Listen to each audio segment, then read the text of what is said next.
Man, our 3-year-old son, Breck, he has recently been really into the movie Iron Man. Anyone seen Iron Man? All right, so I'm way behind the game. And when I say recently, I mean just within the past 2 weeks, because about 2 weeks ago, we were sitting on the couch together looking for a movie. We were flipping through Netflix, and we stumbled upon Iron Man. And I've got to be honest with y'all, it just sucked me in right away. And if you're not familiar with the storyline of Iron Man, it's pretty simple. There's this billionaire industrialist and genius inventor, and his name is Tony Stark, and he's played by Robert Downey Jr., and he's overseas conducting this weapons test, and while he's kidnapped by a bunch of terrorists, and they force him to build this devastating weapon so that they could use this weapon, but instead of building that weapon, he designs a suit, an armored suit, and he defeats all of his captors and returns to America. He escapes and returns to America. And when he returns to America, he refines this suit and perfects it, and he uses it to combat crime and terrorism. He defeats all the enemies. World peace, movie over. And so for the past couple of weeks, my son has been running around the house being Iron Man. And you all know how that goes, right? And so that's been my life for the last couple of weeks. But I did not know there was an Iron Man 2 until last Monday. Yes, I get it. I'm way behind the game on this. We were sitting around talking with my sister and brother-in-law, and we were talking about Iron Man, and he says, well, yeah, but an Iron Man 2. And I said, wait a minute. There's an Iron Man 2? So what do you think we did? We watched Iron Man 2. And if you're a bit fuzzy on the storyline of Iron Man 2, the world is now aware that Tony Stark is indeed Iron Man, the man in the suit, and he is facing pressure from all different directions to release this technology to the military, but he doesn't want to because he's fearful that it will get placed into the wrong hands. And as you can imagine, there is a new and dangerous enemy on the scene. And it's a Russian scientist, and he has developed the same technology to create new weapons. He's the one with the whips. That's kind of cool. And he has this personal vendetta against the Stark family, and he goes after Tony Stark, and the cycle of suiting up to conquer the enemy continues. And see, it's kind of funny to watch this movie, both movies, with my son. Because first he's 3 and he doesn't really watch movies. He's kind of up and down. But about every 15 minutes, he'll pose to me this question. Poppy, are they the bad guys? Poppy, are they the bad guys? 15 minutes later. Poppy, are they the good guys? Are they the good guys? And let's just be honest, it can be a bit confusing, right? Because the bad guy does something bad to the good guy, then the good guy does something bad to the bad guy, and then the bad guy retaliates and the good guy retaliates, and it just goes back and forth, back and forth, back and forth. And this is true in movies. It's true among some ex-wives and ex-husbands. It's true in communities. It's true in politics. It's true in nations. You bomb us, we'll bomb you. And the narrative simply says, I can fix this, or we can fix this with another act of violence. Cycles of violence, destruction, harming one another, getting them back, settling the score, I'll teach you a lesson. It doesn't work. It doesn't work in real life. It doesn't work in superhero movies. It just keeps it all in circulation. It just keeps the whole thing going. It's why, by the way, we can have Iron Man 1, 2, 3, and so on. In full disclosure, I have not seen Iron Man 3, but I bet I know the storyline.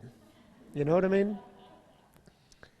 So the question I want to pose with you this morning is, as people of faith, what might it look like for you, for us, to disrupt some of these cycles, to step outside of them, to say enough is enough? And by the way, these cycles of violence and harming one another and revenge and retaliation and getting them back, these cycles are as old as dirt. So what I'd like to do with you for the next few minutes is look at a story a weird story from the Old Testament book of Judges, Judges chapter 3.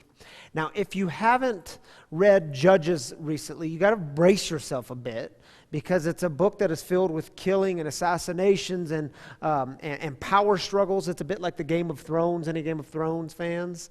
Yeah, if you dig that, you're going to dig the book of Judges. But according to the storyteller in Judges, the Israelites have again, you'll notice this word again come up, have again done evil in the sight of the Lord. And because of this, King Eglon, who's the king of neighboring nation of Moab, is now ruling over them. Verse 12, here's how the story goes. And we'll stop periodically and talk about things.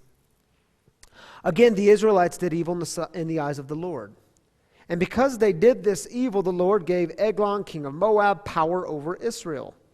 Getting the Ammonites and the Amalekites to join him, Eglon came and attacked Israel, and they took possession of the city of palms.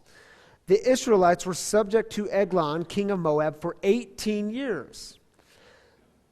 Again, the Israelites cried out to the Lord, and he gave them a deliverer, Ehud. Let's pause there for just a moment, because I want you all to notice how the writer uses the name Lord for God here. Capital L, capital O, capital R, capital D. When I copied and pasted, it doesn't do all the caps. But if you look in the scriptures, it's all capitals, and the O-R-D are just in a smaller font. But see, this name is the same name given to Moses when Moses said, yeah, but God, what do I tell him? Who do I tell him sent me? Remember this story? Exodus chapter 3. The Israelites, they're held in captivity in Egypt, suffering under the oppression of King Pharaoh, being held as slaves. And the Israelites cry out, God, where are you? God, how come you're not rescuing us? How come you're not saving us? How come you're not delivering us? And so God sends a deliverer in Moses. And Moses says, who do I tell him sent me? Well, you tell him I am sent you. Yeah, God, that's good, but that's not good enough. I mean, who am I going to tell him when Pharaoh asks who sent me? What do I say? You tell him the Lord sent you. And the Lord, this name is used over and over and over again to describe the one who rescued them, the one who brought them out of Egypt, the one who brought them into a new way of living. And they were told when they were brought out to never forget their story. Remember who they are. Remember this new way of life. And one of the ways to never forget, they were told, was to extend that same love and grace and generosity to everyone around them. But they keep forgetting. I know you and I would never do that, but they keep forgetting. They keep losing the plot of the story. And now they're living under the oppression of King Eglon, and it goes on for 18 years. They cry out, and now there's a deliverer. It's so much of the story of the Old Testament. Israel does something, they live in oppression, they cry out, and God always hears their cries. So God raises up this man named Ehud to deliver the Israelites. And what's the first thing we're told about Ehud? This is where the story gets weird, so hang with me. Ehud, a left-handed man, the son of Jerah the Benjamite. The Israelites sent him with a tribute to Eglon, king of Moab. Now Ehud had made a double-edged sword with about a cubit long, which he strapped to his right thigh under his clothing. Well, let's just stop there a minute. Why would any of this be important? Why would the storyteller include these types of details like he's left-handed? Because back then, like now, being left-handed was a bit of a minority. In fact, raise your hand if you're a lefty. I am. All right, all four of us in the room. Yeah, it's a minority, right? But back then, even more so, because you did certain things with your left hand. Things I won't go into in this service, but you did certain things with your left hand. So it was frowned upon to be left-handed. You were considered weird. It was an oddity. There weren't left-handers in that world. Now, if you're left-handed and you want quick access to your dagger, I mean, if you're going to pack heat, where are you going to strap it? Not your left inner thigh. I mean, that's awkward. If you're lefty, that's like awkward, right? That's not quick access. But if you strap it to your right inner thigh, you see what I mean? Much quicker access. Now, if you were going before the king in the king's palace, there would undoubtedly be some guards standing in the front, and you would get a bit of a pat down. They would certainly check the left thigh, but probably not check the right thigh because it wasn't a right-handed culture. You see what I mean? You see where we're going? Ehud is clever and crafty and sophisticated. Let's keep going. He presented the tribute to Eglon, king of Moab, who was a very fat man. That's an important detail. After Ehud had presented the tribute, he sent on their way those who had carried it. But on reaching the stone images near Gilgal, he himself went back to Eglon and said, "Your Majesty, I have a secret for you, a secret message for you." The king said to his attendants, "Leave us." And they all left. So now it's just Ehud and the king. Ehud then approached him while he was sitting alone in the upper room of his palace and said, "I have a message from God for you." As the king rose from his seat, Ehud reached with his left hand, drew the sword from his right thigh, and plunged it into the king's belly. Yes, that is in the scriptures. Even the handle sank in after the blade, and his bowels discharged. Ehud did not pull the sword out, and the fat closed in over it. You see why it's a bit like Game of Thrones? Then Ehud went out to the porch. He shut the doors of the upper room behind him and locked them. After he had gone, the servants came and found the doors of the upper room locked. They said, "He must be relieving himself in the inner room of the palace." They waited to the point of embarrassment. I don't know how long that is, but I think it's a long time. But when he did not open the doors of the room, they took a key and unlocked them. There they saw their lord, lowercase lord, fallen to the floor dead. Ehud then escapes. Then he proceeds to blow this trumpet, and he announces to all the Israelites that they have indeed been given victory, and they go on to slaughter 10,000 Moabites. Then Moab becomes subject to Israel for the next 80 years. Power is reversed. Ehud was clever and crafty and sophisticated, much like Iron Man. And his act gave them victory. They didn't suffer under the oppression of a king, a foreign king, for the next 80 years. So maybe it worked. I mean, maybe violence really does work. Maybe retaliation really does work. That's how chapter 3 ends. Guess how chapter 4 begins? Very first verse of chapter 4. Again, the Israelites did evil in the eyes of the Lord, now that Ehud was dead. So the Lord sold them into the hands of Jabin, the king of Canaan, who reigned in Hazor. Are you kidding me? You mean it didn't work? But he was so crafty and clever and sophisticated in his retaliation and his getting them back. What do you mean it didn't work? He was supposed to be like the final superhero. You mean we're right back into those same old cycles? Seriously? Yeah, when you read chapter 4, and it doesn't stop at chapter 4, by the way. It keeps going. But chapter 4, they were again brutally oppressed by another foreign king for another 20 years until they cried out. And guess who heard their cries? Because God always hears their cries even when they screw the whole thing up. You know, on the face of it, this book is so brutal and bloody and violent and gory. Why read this in a religious service? I mean, why do religious folk have anything to do with this book? And I can't tell you how often I hear comments like, well, yeah, that's God of the Old Testament. Just full of violence and rage and anger and wrath. That's the God of the Old Testament. We got to get to Jesus in the New Testament. That, my friends, is a dishonest reading of the text. Where was God in this story? Again and again and again and again, saving them, rescuing them, delivering them, calling them to a better way of life, calling them to remember their story and demonstrating that remembrance through showing love, kindness, generosity, compassion to everyone around them. But they keep forgetting who they are. They keep losing the plot. They keep getting stuck in these same old cycles, and all the violence, all the hatred, all the revenge, all the retaliation, it just stays in circulation.